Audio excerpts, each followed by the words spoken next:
Hey guys, welcome back to the channel, and for those who are new here, hi, my name is Gabriela. In this video I will show you how to do hip thrust correctly. So basically everything you need to know from the setup, correct positioning, exercise form and execution, as well as how to load for this exercise correctly to ensure that you will get the most of the movements, and for example, instead of engaging your legs or hurting your lower back and causing yourself any potential pain or injury, to create that tension in your glutes and get them growing in the long term. So make sure to follow along and watch till the end.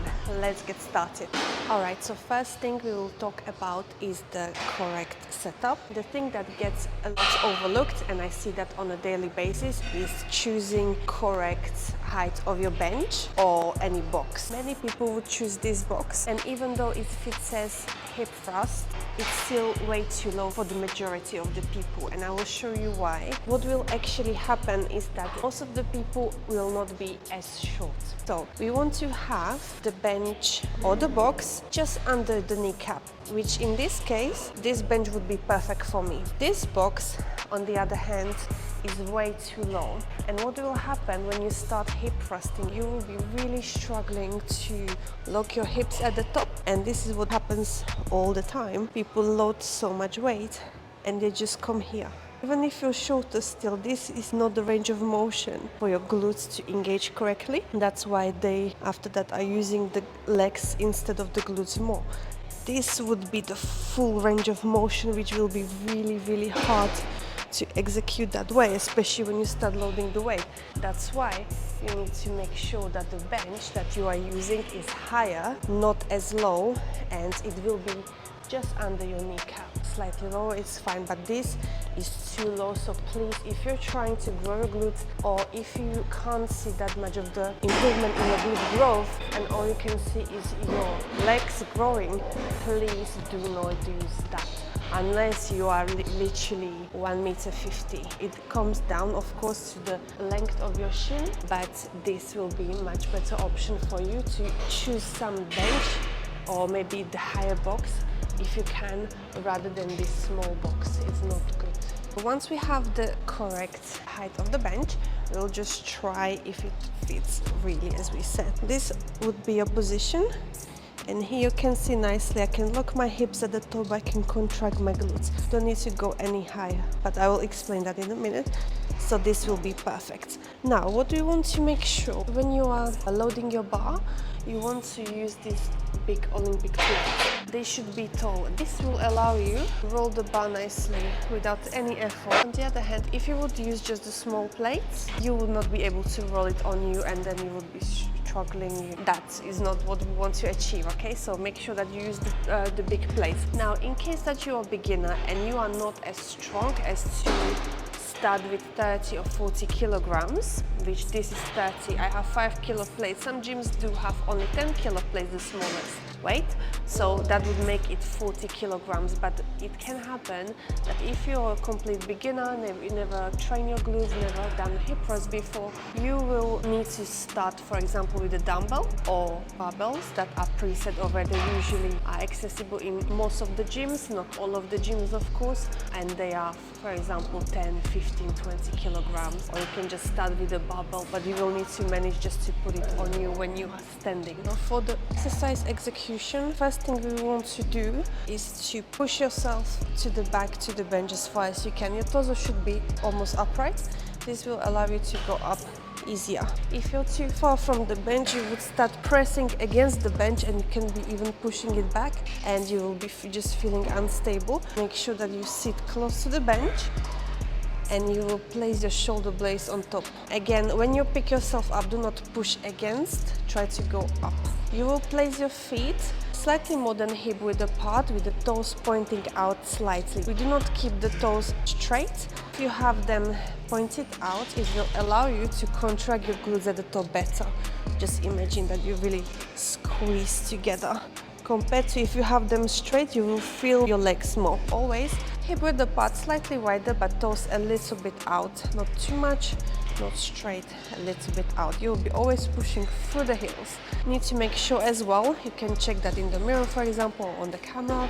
When you get yourself to the top position, so when you contract your glutes, your shins and your legs, so your femur bone, should be in a 90-degree angle. If your feet are too far away from your hips, you will engage more of your hamstrings. And on the other hand, if they are too close to your hips, you will be feeling more of your quads, considering that you have too much of the knee flexion. So you see my knees are too bent. You will feel more stretch and engagement of the quads. So we want to make sure that the angle is 90 degrees, and this will be the perfect position for me. The next important point is keeping your back in the neutral position. You want to avoid hyperextending. Applies both to the bottom and the top position as well. Always make sure that your chin is tucked in to your chest and you will be looking forward the whole time. You do not want to start looking up to the ceiling and keeping the head on the bench. It should not look like this, because you can see there is a lot of tension in my lower back, and I'm also hyperextending. Instead, you want to keep the chin down, keep the core engaged. You will drive through the heels and contract the glutes at the top. You should be in a nice straight position at the top. Down. Again, do not hyperextend. Keep the core tight and move into kind of like V shape. So you'll go down, belly stays in, and squeeze. This is your top position. Down and up. Again, imagine that you have the barbell here and squeeze.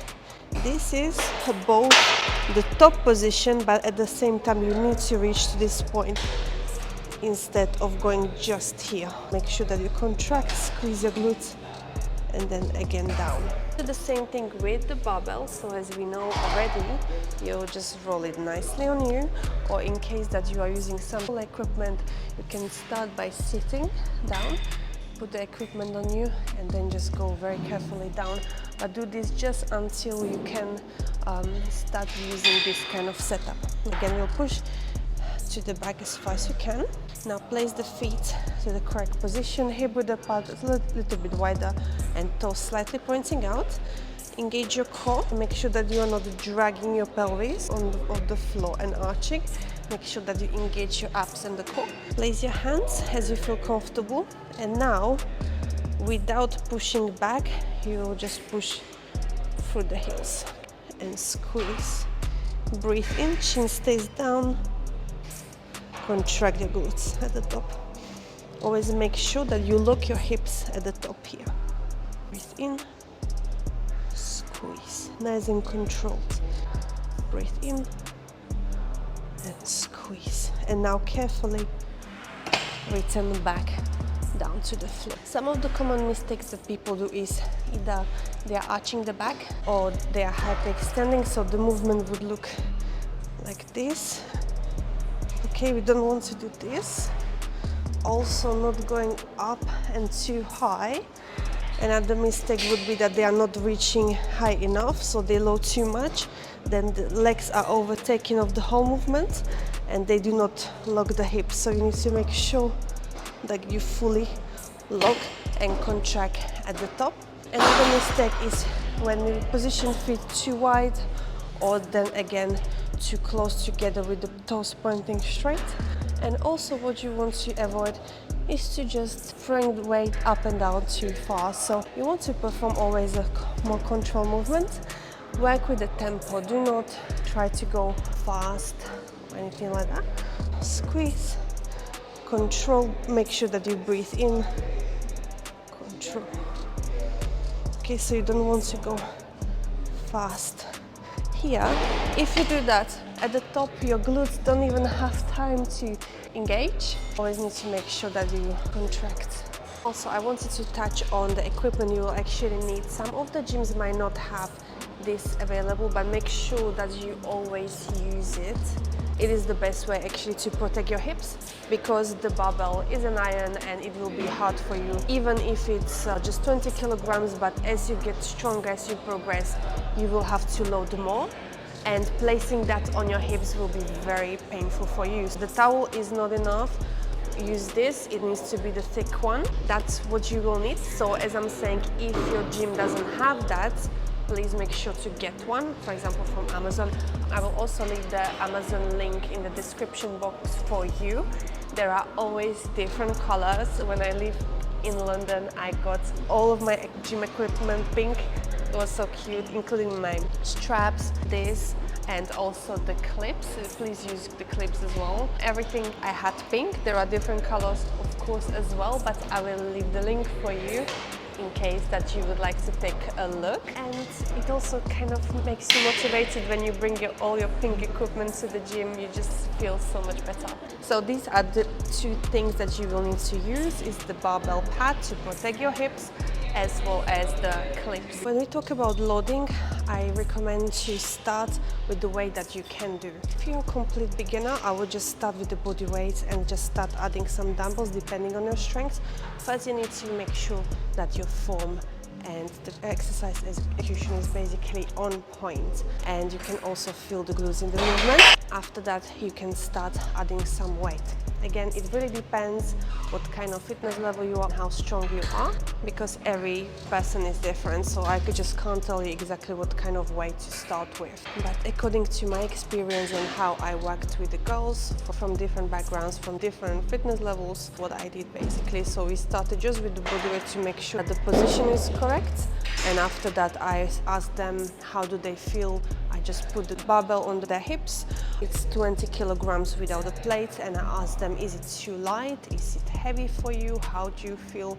Of course, you don't want to do just 2-3 repetitions. Oh, it's too light. I would suggest you to start with, for example, 12 repetitions. It's not too little and it's also not too much for you, so that will be a perfect for you to start with. Once you will finish those 10 or 12 reps, how hard it was at the end, not in the beginning. You will simply start working with that. So if those 20 kilograms are very light for you, then go for 30, and then you can each set add a little bit of weight, so that the last set will be a bit close to the failure, but still do not attempt to train to the failure or anything like that, unless you really have that experience, your form is correct, you're strong enough, and your body will be capable of building up to the failure. Because if you are just a beginner now trying to push through these things, your body is truly not ready. And that's basically everything you need to know about hip thrusting. I also go through more of the form in different videos of when I'm doing low body workouts or specifically glute focused workouts. If your goal is to grow your glutes and the muscle as well, make sure to subscribe for more content, because I'm posting more on that topic as well as of course create that nice shape, nice hourglass shape on the nutrition. Make sure to like the video if you find it helpful, share it with your friends who might find it helpful as well, and I will see you in the next video. Bye!